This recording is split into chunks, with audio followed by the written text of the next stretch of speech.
Hello, my name is Natalie Legg, and this is for week 4 in early childhood education, health, wellness, and safety.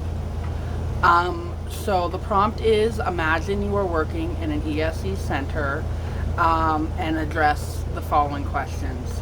Describe your responsibilities in promoting child's wellness in the day-to-day operations of this child care facility.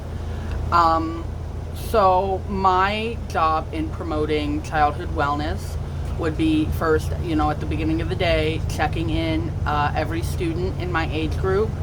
And as I'm checking them in, asking parents, did they sleep well? Did they eat well? Are they, is there something going on that we need to be aware of? And also taking a quick, body scan overview. Is the child's face flush?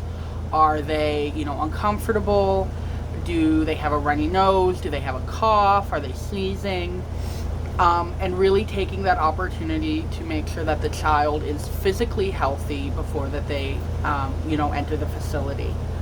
And then throughout the day, during like morning playtime, making sure children are not putting objects in their mouth, making sure that they're having kind hands and they're not, hitting children or staff members, making sure they're keeping, their mouth to themselves, and things like that obviously, need to be monitored. And while age appropriate, is not something that we want happening at the center. The other thing, during, like center time, again, same thing, monitoring the students, make sure, if they're using scissors, that they're using scissors safely, making sure that if they're using paint or anything, that they're washing their hands, like really well, and things like that. And then, during restroom time, making sure, if the student is toilet trained, making sure that they're washing their hands and, they're not playing in the water, or students who are still diapered, depending on the age, making sure that they are being diapered appropriately and that they're changed regularly and things like that, to avoid sores, to avoid, inflammation in the groinal area and other health issues that arise with that. And, obviously during lunch and snack times, making sure that the children who are self-feeding are eating, appropriate sized portions, making sure that they're not sticking, like a whole grape in their mouth, and really, observing them as they eat and making sure that they are not not distracted when they're eating.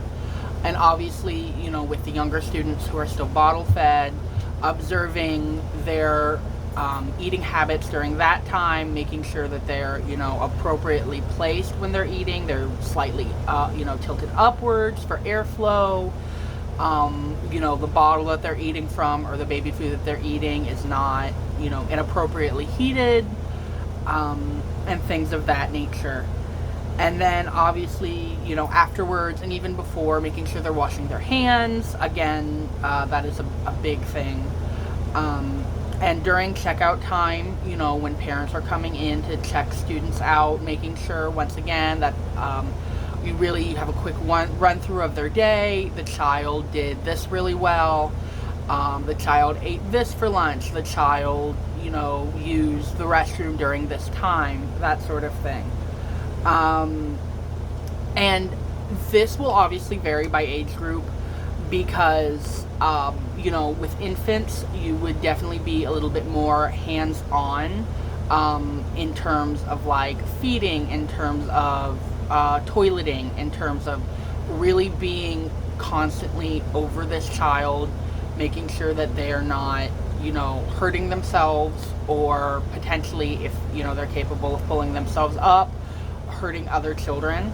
Whereas if you were with school-age children, a lot of that oversee still happens, but it's scaled back a little bit. Obviously you're still monitoring students while they're eating and while they're having snack and during playtime and things like that.